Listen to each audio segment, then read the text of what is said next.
Cette vidéo est sponsorisée par ma propre entreprise. Découvrez Tellington, l'application de Superflame Studio qui vous permet d'écouter des fictions audio originales, pensées dès l'écriture pour être écoutées. Sur Tellington, vous retrouverez toutes les Superflame Stories et plus encore, avec des histoires qui n'ont jamais été diffusées sur YouTube. Les démons d'Hugo, qui racontent comment un jeune homme qui se met à entendre des voix se rend compte qu'il est l'hôte de 4 démons élémentaires. Un conte envoûtant, dans lequel vous croiserez Andrew Bennett. Talion l'exilé, qui est une parenthèse de la vie du propriétaire de porte sulfureux qui fut banni de son monde pour avoir commis de nombreux massacres. Toujours accompagné de son fidèle animal de compagnie Lumine, il accepte une mission dangereuse pour obtenir le pardon. La forêt sans fin. Une histoire aussi incroyable que dérangeante, dans laquelle un groupe d'adolescents se retrouve piégé dans une forêt peuplée de créatures magiques. Avec l'aide de la sorcière Nasméride, ils affronteront bien des dangers, dans l'espoir de trouver une sortie. Toutes ces histoires sont à retrouver dès maintenant dans Tellington. Les 3 premiers épisodes de chaque série sont gratuits. Vous pourrez également retrouver gratuitement l'intégralité des épisodes du calendrier de cette année, avec plusieurs heures d'avance sur les diffusions YouTube. Téléchargez dès maintenant Tellington. Le lien est dans la description.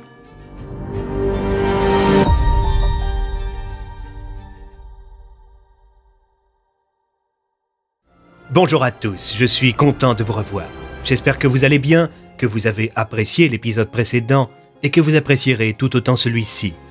Servez-vous un petit chocolat chaud, installez-vous confortablement, fermez les yeux et laissez-vous guider par le son de ma voix. Mes amis, nous repartons ensemble pour Marmottin. Soyez les bienvenus dans le 7e chapitre de cette Superflame Story.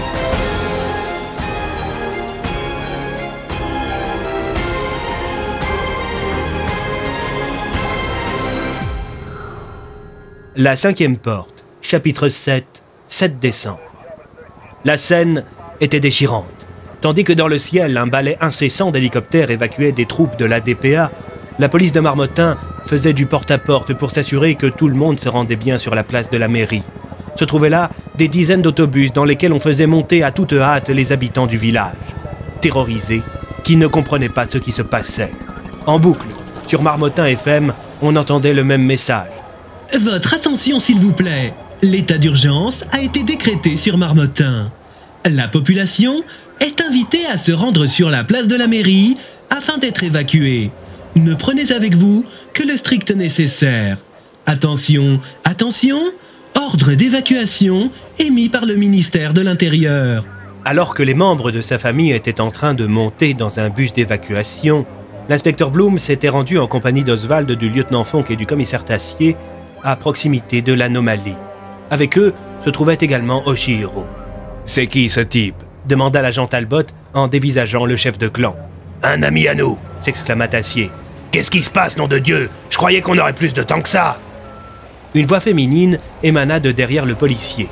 C'était celle du professeur Emily Lorne. « L'anomalie est passée en mode pulsar. Elle émet des radiations magiques de plus en plus fortes et à un rythme de plus en plus rapide. » Est-ce que quelqu'un peut traduire ?» demanda l'inspecteur Bloom. Alias expliqua. En gros, plus le temps passe, plus l'anomalie est incontrôlable et plus son explosion est imminente. Et si elle explose... Ça fera un trou de plusieurs dizaines de kilomètres de diamètre, s'exclama la scientifique. Ah oui, effectivement, c'est embêtant, commenta l'inspecteur Bloom. Soudain, le lieutenant Ottawa arriva en courant vers l'agent Talbot. Il semblait paniqué. Monsieur, j'ai refait les calculs. On a fait une mauvaise conversion pour le taux horaire. Et alors, qu'est-ce que ça veut dire? Alors cette saloperie ne va pas exploser dans quelques heures, mais dans quelques minutes! Cette information glaça le sang de tout le monde sur place. Talbot se mit à hurler. « Allez, on évacue tout le monde! On se tire tout le monde! Maintenant, allez, allez !» Une alarme se mit à retentir et une première explosion d'une rare violence se fit entendre au cœur de la forêt. « Oh non, ça commence !» murmura Tassier. « Monsieur !» lança la scientifique en regardant un écran de contrôle. « La première détonation vient de raser les 3/4 de la forêt !»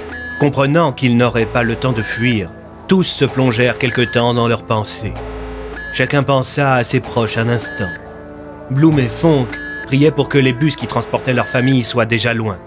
Alias pensait à sa femme et à sa fille, et Tassier à ses amis, à ses collègues. Seul Oshihiro semblait quelque peu apaisé. Le vieux japonais affichait un sourire en coin. Sourire fataliste, mais néanmoins teinté d'espoir. Le vieux bougre regarda Oswald avec un regard complice. Les deux vieillards s'entaillèrent alors subitement la main gauche à l'aide du sabre de Monsieur Akubo. Soudain, à la seconde précise où une nouvelle explosion retentissait, à l'instant exact où la déflagration menaçait de supprimer toute vie dans la zone d'exclusion, Oswald et Oshihiro plantèrent à deux le sabre dans le sol. Il y eut alors un violent éclat de lumière violette. Des écritures lumineuses firent leur apparition partout sur le sol, les arbres, les véhicules, et une immense bulle émergea de l'arme millénaire. Une bulle temporelle. Une bulle qui ralentit considérablement le temps et qui engloba bientôt tout Marmottin. Le temps avait été tellement ralenti que l'explosion n'avançait plus que de quelques millimètres par seconde. Seuls Oswald et Oshihiro n'étaient pas affectés par le sortilège. À l'aide de leurs mains ensanglantées, les deux vieux dessinèrent d'étranges symboles sur les fronts de Fonk, Bloom, Tassier, Alias et Talbot. Quand ce fut fait, le temps se mit à défiler pour eux d'une manière plus normale. « Est-ce qu'on est mort ?» demanda Fonk complètement perdu. « Qu'est-ce qui s'est passé ?» reprit Bloom. « De la magie! De la magie !» s'exclama Oswald en sautillant sur place. Tassier était perturbé de se déplacer à vitesse normale alors que tout le reste était presque figé. Il était pris de nausée. « Ça va, Philippe ?» s'enquit Alias. « Oui, oui. Je crois qu'il faut juste que je respire un peu. » Monsieur Akubo, lui, était dans un piteux état. Visiblement, l'utilisation de ce sortilège avait considérablement affaibli le chef de clan. « Le temps presse, » déclara Oshihiro d'une voix faible. « Ma lame se consume lentement. Ma vie également. » C'est donc pour ça que ce katana est brisé, commenta l'inspecteur Bloom. Plus vous utilisez son pouvoir, plus il se détruit. Et votre vie avec, lança Tassier. Oshihiro reprit. Jouer avec l'espace et le temps, quand on n'est pas propriétaire de porte, à un coup, générer une bulle temporelle aussi grande finira par me tuer. Comprenant que Oshihiro était en train de sacrifier sa vie pour sauver le village, Oswald versa une petite larme. Oh, ravioli, Taijobu. Le vieux japonais reprit d'une voix extrêmement faible. Oswaldo-san, vous et vos amis devez aller en Negadia. Vous y trouverez bien plus de propriétaires de portes que dans ce monde. Tel est votre Nindo, Oswaldo-san. Comment est-ce qu'on fait pour aller en Negadia ? Demanda Alias. Je croyais que seul un propriétaire de porte pouvait s'y rendre. Votre croyance est fausse. Le cœur de la croisée est un carrefour entre les mondes. La gargouille n'est qu'un gardien. Vous devez aller dans le cœur de la montagne. La créature vous aidera si vous lui dites que le clan Akubo vous envoie. Sur ces mots, le vieux Oshihiro sortit d'une de ses poches un petit sac en cuir qu'il tendit d'une main tremblante à Oswald. Le vieux propriétaire de porte s'en empara avant de le mettre dans une de ses poches de son manteau. « La montagne dont vous parlez, c'est bien la croisée ?» demanda Bloom en fixant le vieux Oshihiro qui avait de plus en plus de mal à parler. Il n'eut pour réponse qu'un hochement de tête. Le vieux japonais était si faible qu'il ne tarda pas à s'endormir devant sa lame enchantée. Soudain, Talbot prit par la main Oswald et lui fit faire un signe sur le front du professeur Lord. « Qu'est-ce que vous faites, Talbot ?» s'enquit Alias, tandis que la scientifique retrouvait une trame temporelle normale. « Je ne partirai pas dans un autre monde sans quelqu'un qui a des connaissances magiques aussi vastes que celles de Mademoiselle Lorne. » La scientifique reprit. « C'est quoi ce délire? Pourquoi tout semble figé ?»« Pas figé, très cher. Considérablement ralenti. » lança Talbot. Visiblement, nous sommes déphasés vis-à-vis d'une bulle temporelle. Laissez-moi deviner, quelqu'un a utilisé un positron de Chronos ?» Tassier sourit. Bien essayé, mais en l'occurrence, il s'agit du sabre magique de Monsieur Akubo. La jeune femme s'approcha de l'arme. J'aimerais bien l'étudier, mais je suppose que ce n'est pas votre priorité. Vous supposez bien, lança l'inspecteur Bloom. Nous devons nous rendre en Negadia. Fonk sourit. Il ne put s'empêcher de faire une référence à Tolkien. On est un peu comme la communauté de l'anneau. Oswald c'est Gandalf, Bloom c'est Frodon, Alias c'est Elrond. Bon, c'est bon, Fonk. Le village est en danger, je vous rappelle. S'énerva le commissaire Tassier. Le lieutenant n'écouta pas. Et moi, je suis Pipin, déclara-t-il en sortant un cookie de sa poche. Ravioli, lança Oswald. Bah non, ça c'est un cookie, Oswald, commenta le lieutenant en donnant un bout de biscuit au vieux propriétaire de porte qui l'engloutit sur le champ. Malgré le fait qu'il ait été viré de la DPA, Alias prit une posture de chef. Bon, mes amis, nous allons vers un monde dont nous ne savons rien. Un monde dans lequel nous devons retrouver 5 propriétaires de porte. On connaît déjà Andrew Bennett et Talion. déclara Tassier. Si on les retrouve, il ne nous en manquera plus que 3. Et Oswald? Demanda Talbot. Il ne compte pas, lui? Malheureusement non, reprit l'inspecteur Bloom. Ça fait longtemps qu'il ne peut plus invoquer de porte. C'est un ancien propriétaire. Ah oui, vraiment. J'ignorais cela, répondit l'agent en regardant Emily Lorne qui hocha les épaules. Attendez 2 secondes, Talbot, déclara Bloom d'un ton inquisiteur. Vous n'auriez pas fait enfermer Oswald à Lockwater dans l'espoir qu'il puisse vous servir à maîtriser l'anomalie? Je ne vois pas du tout de quoi vous parlez, déclara Talbot avec aplomb. Quand on l'a retrouvé, il portait une tenue de tolard. Il était enfermé à Lockwater. Bon, d'accord. C'est vrai que je l'avais fait enfermer à Lockwater pour l'avoir sous la main au cas où l'anomalie ne dégénère. Ce qui implique que vous saviez déjà ce que le professeur Sattler nous a soi-disant révélé. Tout ça n'était qu'un coup monté pour le faire sortir de prison, n'est-ce pas? Bon, d'accord, vous avez gagné. Oui, je voulais faire sortir Sattler, car je pensais qu'il me serait plus utile dehors que dedans. On peut continuer d'avancer maintenant? Alias reprit. Bon, nous n'avons pas de temps à perdre. Talbot, vous pouvez venir avec nous, mais je vous confisque votre arme. Et si le monde des Gadia est dangereux, j'aurai besoin de mon flingue. Vous n'aurez qu'à compter sur nous, répondit Bloom avec un grand sourire moqueur. Chacun fouilla dans le campement à la recherche de matériel qui serait utile pour l'expédition dans le monde des Gadia. Pistolets, grenades, couteaux et instruments divers. Pendant ce temps, Oshihiro était toujours évanoui près de son épée. Fonk se porta volontaire pour aller récupérer sa femme Nomiko afin qu'elle soit à ses côtés. Comme elle était synchronisée sur la bulle temporelle, elle eut l'impression d'avoir été téléportée lorsqu'Oswald passa sa main sur son front. « Oshihiro !» s'exclama-t-elle en voyant son mari en train de dormir au pied de son katana magique.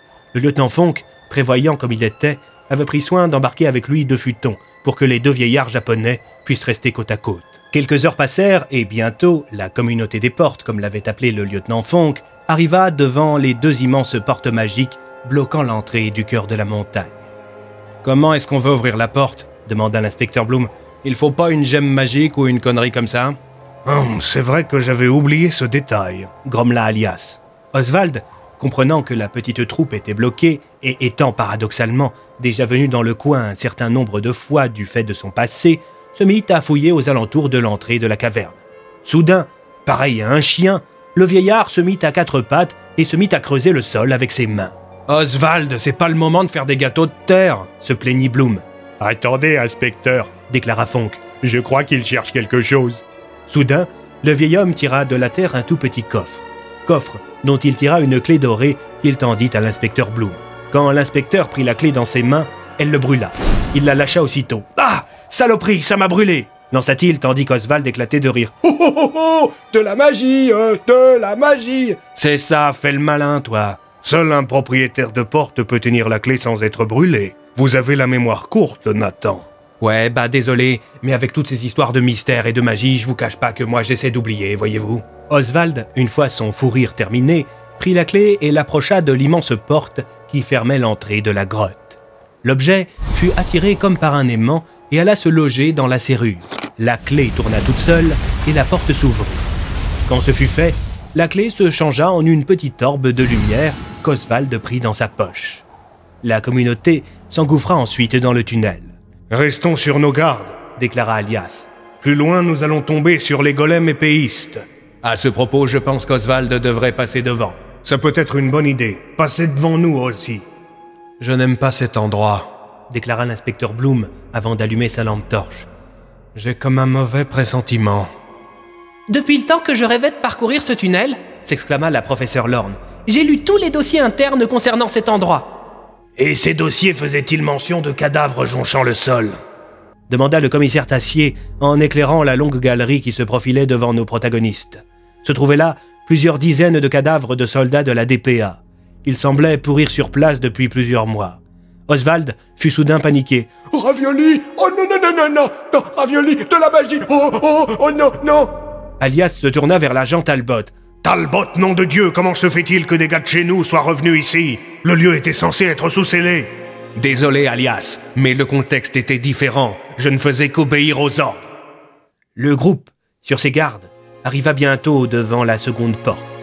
Elle était censée être gardée par les 2 fameux immenses golems épéistes dont avait parlé Alias. Mais les créatures de pierre n'étaient plus là. Leur socle était vide. Et au pied de ces socles se trouvaient des tas de gravier. 2 énormes tas. Quelqu'un ou quelque chose a tué les golems, déclara l'inspecteur Bloom à voix basse, tandis que le faisceau de sa lampe éclairait la seconde porte. Au milieu se trouvait un trou béant. L'endroit sacré qu'était la croisée avait été profané. Le contraste par rapport à l'année précédente était flagrant. Ce lieu, empreint de magie, avait perdu de son prestige. Les policiers sortirent leurs armes. Ils étaient sur leur garde. Le commissaire Tassier regarda sa montre. Il était minuit moins 1.